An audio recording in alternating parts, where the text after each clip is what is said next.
final da Segunda Guerra Mundial, o Japão enfrentou uma situação desesperadora à medida que os ataques aéreos aliados e a escassez de recursos impactaram significativamente a produção de aeronaves convencionais. Nesse contexto crítico, as forças japonesas voltaram-se cada vez mais para uma tática de defesa desesperada e notória: as aeronaves kamikazes. Enquanto isso, uma sombra aterradora pairava sobre o arquipélago japonês, a possibilidade iminente de uma invasão aliada. A Operação Downfall, que era o plano de invasão das forças aliadas, incluindo o exército dos Estados Unidos, do território japonês, foi dividida em duas operações principais. A primeira, chamada de Operação Olympic, estava programada para ocorrer em 1º de novembro de 1945, com desembarque no sul de Kyushu, enquanto a segunda, chamada de Operação Coronet, estava planejada para acontecer em 1º de março de 1946, com desembarque na região de Kanto. A Operação Olympic tinha o objetivo de assegurar bases aéreas e portos necessários para a Operação Coronet. Kyushu seria invadida pelo 6º Exército dos Estados Unidos em 3 pontos: Miyazaki, Ariake e Kushikino. Se um relógio fosse desenhado em um mapa de Kyushu, esses pontos corresponderiam aproximadamente a 4, 5 e 7 horas. A invasão não tinha a intenção de conquistar toda a ilha, apenas o terço mais ao sul dela, conforme indicado pela linha pontilhada no mapa, rotulada de limite geral do avanço norte. O sul de Kyushu ofereceria um terreno de preparação e uma valiosa base aérea para a Operação Coronet. Havia a possibilidade de o uso de armas químicas e até mesmo armas nucleares contra as forças japonesas. A Operação Coronet era ainda mais massiva e tinha o objetivo de ocupar a planície de Kanto e forçar a rendição das forças japonesas. O 1º Exército desembarcaria no sul da praia de Kujukuri, enquanto o 8º Exército desembarcaria na cidade de Hiratsuka, na prefeitura de Kanagawa. Juntos, eles cercariam e avançariam para tomar Tóquio por ambos os lados. O quartel-general imperial iniciou os preparativos sérios para a batalha final no arquipélago em janeiro de 1945. O exército japonês previu com certa precisão que as forças americanas desembarcariam em Miyazaki, a baía de Shibushi e na costa oeste da península de Satsuma, após outubro de 1945. As forças armadas japonesas planejaram afundar metade das forças de desembarque americanas em Kyushu, com ataques kamikaze, convertendo 10.400 aeronaves antigas em kamikazes. Durante a Batalha de Okinawa, até 2.000 aviões kamikaze lançaram ataques, atingindo aproximadamente um alvo a cada 9 ataques. Em Kyushu, esperavam aumentar essa taxa para um alvo a cada 6 ataques, aproveitando circunstâncias mais favoráveis, como o terreno que reduziria a vantagem do radar dos aliados, e o uso de aeronaves de treinamento de estrutura de madeira e tecido convertidas para o papel kamikaze, difícil de ser detectado e rastreado pelos sistemas de radar aliados da época.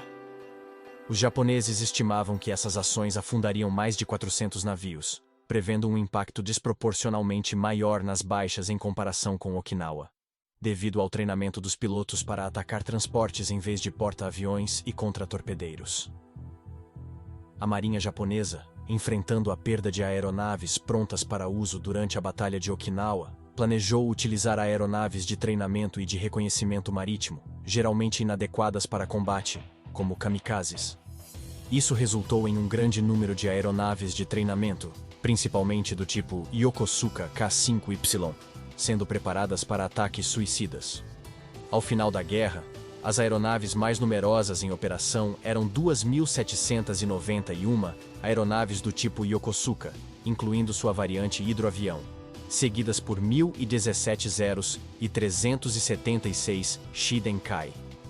Em quarto lugar, havia 365 aeronaves de treinamento Shirajiko. Praticamente todas as aeronaves que conseguissem sair do chão foram equipadas com bombas para missões de ataque. Muitos membros das unidades kamikaze reconheciam a natureza sem sentido e irrealista dessa estratégia, mesmo enquanto estavam no papel. O contingente do exército japonês, que inicialmente era de menos de 460 mil no verão de 1944, aumentou para 2 milhões por meio de transferências da Manchúria e mobilização em massa em fevereiro, abril e maio de 1945. Além disso, a população civil, especialmente homens com idades entre 15 e 60 anos e mulheres com idades entre 17 e 40 anos, foi organizada em uma milícia chamada Unidades Nacionais de Combate Voluntário, através da Lei de Serviço Militar Voluntário, em 23 de junho de 1945. Essas unidades foram armadas com armas improvisadas, como lanças de bambu, facas, arcos e flechas, armas obsoletas e rifles de caça. Os comandantes incluíam pessoal militar aposentado e civis com experiência em armas. Embora tenham sido realizadas sessões de treinamento de combate, o foco principal dessas unidades era em tarefas de apoio, como construção, transporte e distribuição de suprimentos. O Corpo de Combate Voluntário serviu como reserva principal e segunda linha de defesa para o Japão, visando sustentar uma guerra de atrito contra forças invasoras. Após uma invasão aliada, o plano era que essas forças formassem células de resistência ou guerrilha em cidades, vilarejos ou montanhas. A Marinha, que havia perdido suas principais embarcações, formou várias unidades de ataque subaquático, como os Kaiten, e unidades de ataque de superfície, como os Shinyu, que foram implantadas em locais estratégicos. E, finalmente, até mesmo Fukuryu, que esperava pelos ataques inimigos usando roupas de mergulho, entrou em ação. No final de julho, 73 submarinos especiais Kuryu, 252 submarinos especiais Kairyu, 119 torpedos humanos Kaiten e 2.850 barcos kamikaze Shinyu, incluindo 700 do exército, foram implantados, e a produção continuou. Os submarinos especiais teoricamente eram recuperáveis, mas os submarinos especiais Kairyu foram equipados com explosivos destinados a ataques suicidas devido à falta de torpedos. O Oka Tipo 43 foi desenvolvido, e a preparação de bases em toda a região de Kanto para decolagens kamikaze estava em andamento. Assim, a defesa do arquipélago pelos exércitos e marinha estava progredindo constantemente, com o objetivo de setembro. As reservas de combustível também eram escassas, e de acordo com documentos da Marinha japonesa, as reservas de combustível no final da guerra eram apenas 370 mil quilolitros para o exército, a marinha e os civis combinados, e 480 mil quilolitros, 4% das reservas de petróleo mantidas no início da guerra, quando as reservas na Manchúria, Coreia e Taiwan foram adicionadas. A qualidade do combustível de aviação também diminuiu. O número de octanas caiu de 92 para 87. No entanto, quando a equipe de investigação de bombardeios estratégicos dos Estados Unidos investigou as reservas de combustível das Forças Armadas japonesas após a guerra, descobriu que o combustível de aviação para ataques especiais foi assegurado com prioridade, e havia um estoque de 1 milhão de barris. No momento do fim da guerra, isso equivale a uma quantidade suficiente para enviar todos os aviões de ataque especial de uma vez. Para os inimigos que desembarcassem, a estratégia era reunir locais para uma luta de vida ou morte. No entanto, essas operações não se concretizaram devido ao fim da guerra. Os pilotos considerados essenciais para os ataques kamikaze foram repatriados prematuramente, e as aeronaves foram destruídas.